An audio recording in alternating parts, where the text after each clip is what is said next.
Sebelumnya, Assalamualaikum warahmatullahi wabarakatuh. Mohon kenalkan diri, izin kenalkan diri. Nama saya Michael Devon Christian dengan NPM 231506108. Jadi di sini saya ingin melakukan percobaan menggunakan Wireshark untuk mengecek eh, jaringan ketika kita mengakses sebuah website pada Wireshark ini sendiri. Oke, sebelum kita masuk, pertama kita buka WhatsApp terlebih dahulu, maka akan muncul tampilan seperti ini.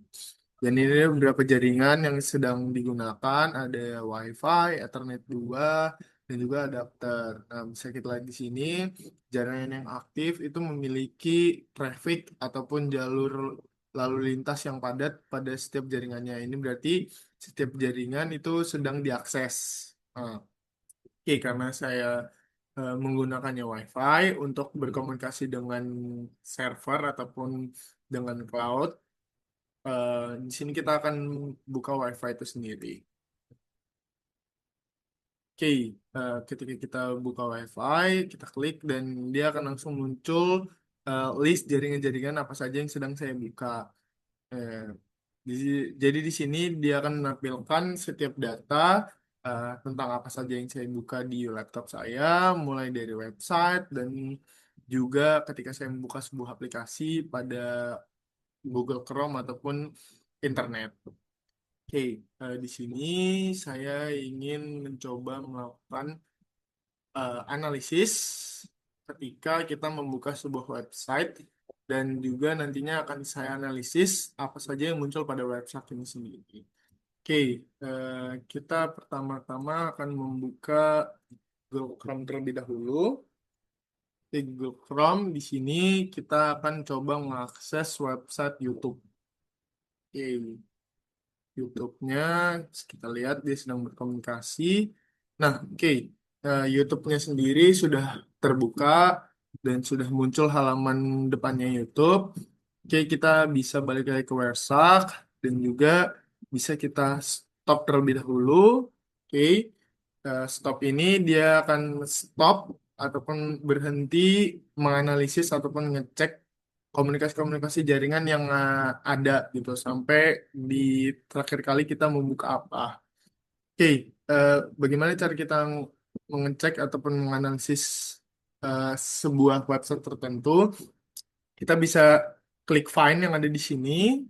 Oke, di sini bisa kita pilih apa yang ingin kita cari atau ataupun hex value-nya ataupun display texternya ataupun string itu sendiri. Jadi di sini untuk string kita bisa menuliskan saja apa yang ingin kita cari seperti YouTube ataupun kita sedang membuka V-Class dan yang lain-lainnya seperti itu.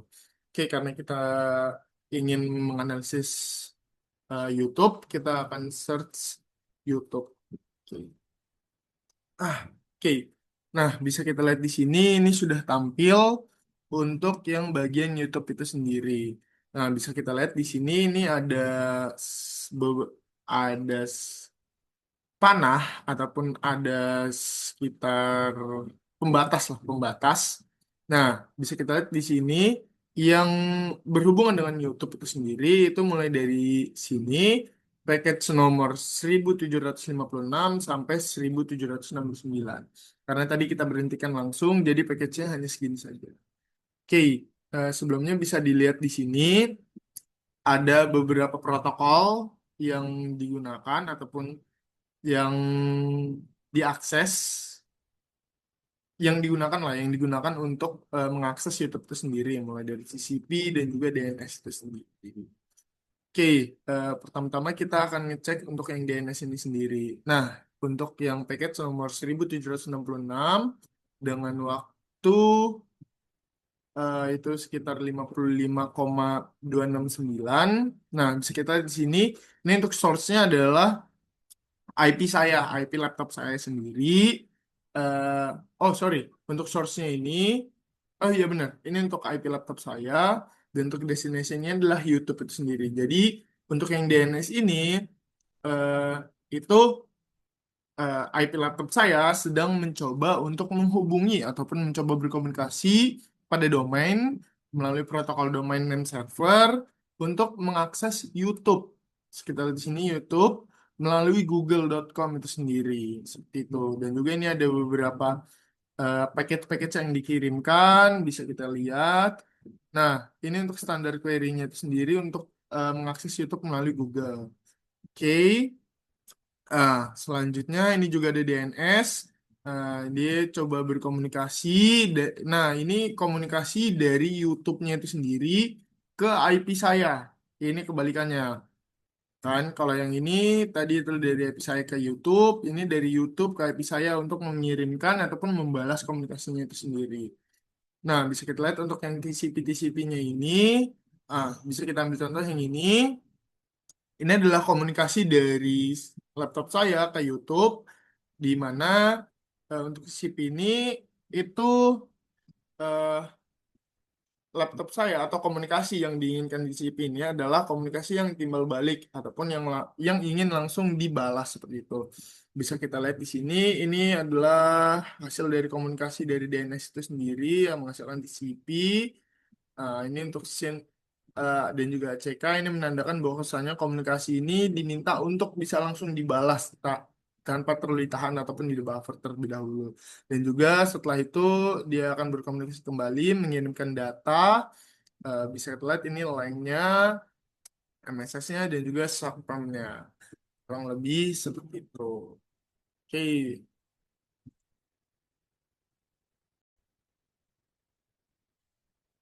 Baik, saya akan melanjutkan penjelasan dari teman saya yang sudah menganalisis jaringan lalu lintas dari YouTube. Nah, sebelumnya perkenalkan saya Rizky Laras Simarmata dengan NPM 231506143. Nah, di sini saya akan melanjutkan yaitu cara menganalisis lalu lintas jaringan Spotify menggunakan Wireshark. Nah, yang pertama kita buka terlebih dahulu Wireshark-nya. Nah, di sini kita memilih untuk menggunakan yaitu WiFi dapat dua kali. Nah, di sini sudah ada tampilan dari websitenya. Nah, selanjutnya kita membuka pada Chrome.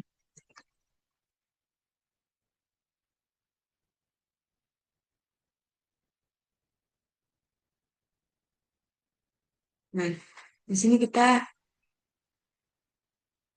dapat mengetikkan Spotify.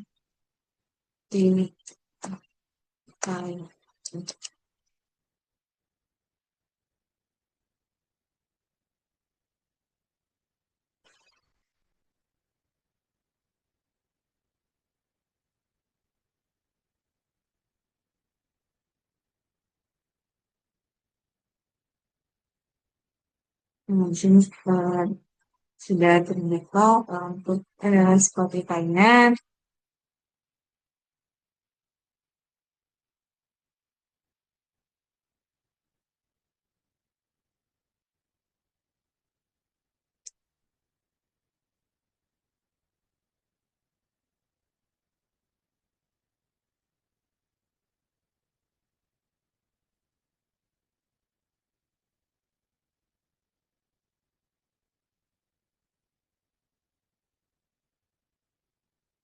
Nah, selanjutnya kita dapat post terlebih dahulu.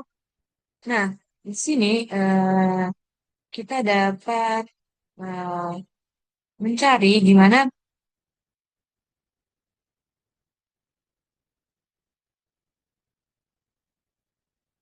Nah, di sini kita dapat mencari eh, data dari Spotify yang telah tercari di Chrome tadi. Nah, di sini kita memilih untuk seperti tipe datanya itu string karena kita tahu sendiri Spotify itu termasuk dalam tipe data string. Nah, kita cari Spotify, Spotify. Nah, di sini kita dapat melihat eh, data dari website itu yang di mana di sini terdapat open Spotify.com. Nah, kita bisa melihat dari yang pertama itu ada di nomornya. Ini mana kolom-kolom ini tuh meliputi yang pertama itu ada di nomor, yaitu nomor pasif itu sendiri. selanjutnya ada di time atau waktu perekaman, dia ada di eh, 47. Selanjutnya ada source yang dimana ini merupakan IP asal dari Spotify tersebut. Nah, di mana selanjutnya itu ada destination, yang dimana destination itu merupakan IP tujuan. Jadi, kalau yang source ini merupakan IP asal, sedangkan di destination dia merupakan IP dari tujuan tersebut. Nah, selanjutnya masuk ke dalam protokol. Di sini ada macam-macam dari eh, protokol. Yang pertama itu ada TCP, dan di sini Spotify itu menggunakan eh, protokol dari DNS. Nah, selanjutnya itu ada eh, lagi yang dimana itu tuh merupakan ukuran data. Dan di sini kita melihat ukuran data dari Spotify itu sendiri ada di 76. Nah, yang dimana di sini ada juga info yang merupakan informasi detail dari yang kita cari sendiri, yaitu Spotify tersebut. Nah, di sini kita dapat melihat ada panjang datanya itu ada 76, dan infonya itu standard query, ada HTTPS open spotify.com. Nah,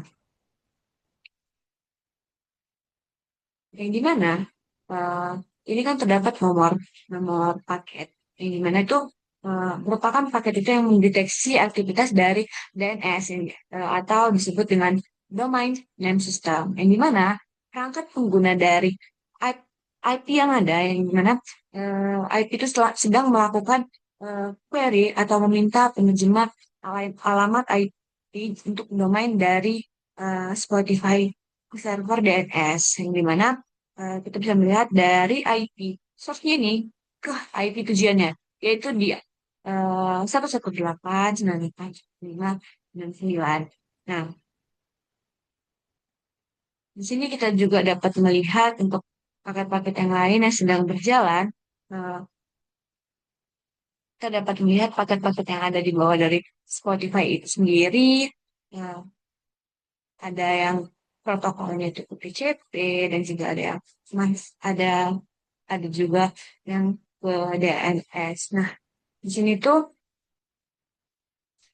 ketika kita mencari Spotify itu bukan hanya satu, di sini ada beberapa yang di bawahnya juga merupakan permintaan DNS dari eh, ke domain Spotify. Nah, yang ini kita membuka open spotify.com. Selanjutnya itu merupakan eh, domain yang digunakan aplikasi Spotify untuk mengautentikasi pengguna dan menghubungkan aplikasinya itu ke dalam server mereka. Nah, mungkin sekian penjelasan dari saya tentang menganalisis jaringan jaringan Spotify menggunakan website.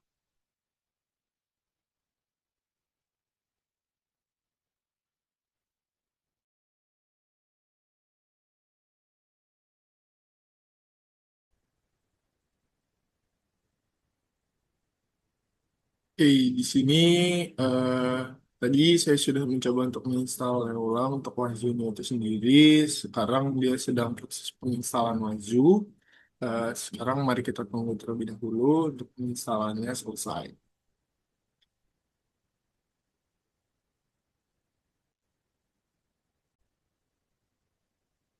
Oke, selanjutnya di sini kita sudah berhasil untuk menginstal Wahzunya sendiri, dan di sini kita sudah masuk ke halaman dashboard utamanya Wahzu, dan di sini kita akan login terlebih dahulu. Kita login pakai login, dan passwordnya itu adalah yang ini.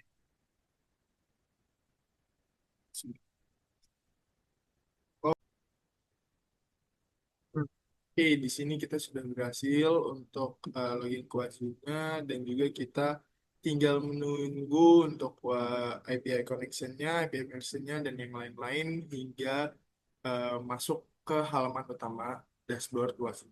Sekian, terima kasih.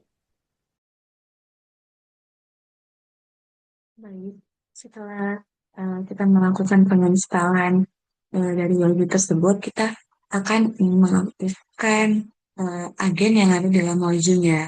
Nah, di sini kita itu memasukkan IP dari Ubuntu maupun Wajunya.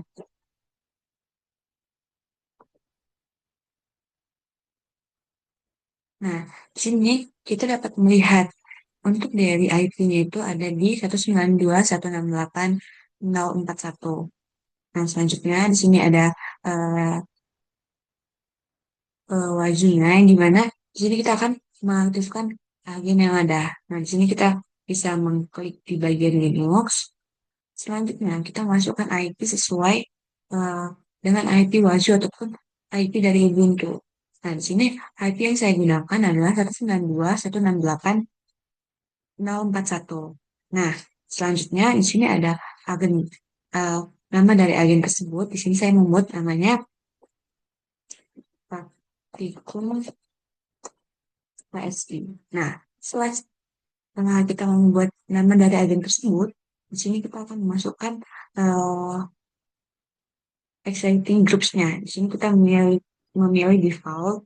Nah, selanjutnya di sini ada terdapat eh, komen yang harus kita install di dalam Ubuntu maupun terminal. Nah, di sini eh, kita tinggal copy dan setelah kita install, kita akan masuk ke untuk memulai start the agent. Nah, di sini saya sudah menjalankannya terlebih dahulu. Nah, kita bisa lihat di Ubuntu ini, eh, dan pada saya mencoba, saya melakukan kesalahan yang dimana IP-nya 100.41 saya masukkan 42 dan di sini saya sudah memperbaikinya dan kita bisa melihat untuk dari status dari wajah agennya itu telah aktif dan running. Nah, selanjutnya kita melihat di dalam ke dalam wajahnya yang dimana di sini itu eh, dia aktif. Nah, kan tadi saya sudah membuat ajudan pertama itu ada di praktikum PSI. Nah, kita bisa melihat ada IP address-nya 192.168.042. Di sini grupnya default, di sini operating sistemnya di Ubuntu. Nah, selanjutnya ada versionnya yaitu 4.13.0 dan berstatus aktif. Nah, kita bisa melihat, nah, hmm,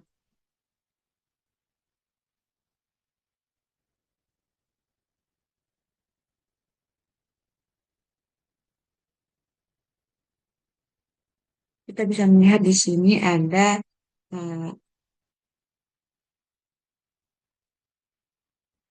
sistem inventory yang dimana saya dengan memorinya 1,9 giga. Terus tuh dengan hostingnya yaitu saya sendiri, terus tuh serial numbernya itu 0. Nah, sini kita bisa melihat beberapa tampilan dari wajah yang telah saya aktifkan. Nah, di sini ada event code evaluation-nya. Dia kayak step per 30 menit. Nah, di sini ada eh, kita bisa melihat detail dari eh, agen yang telah saya aktifkan.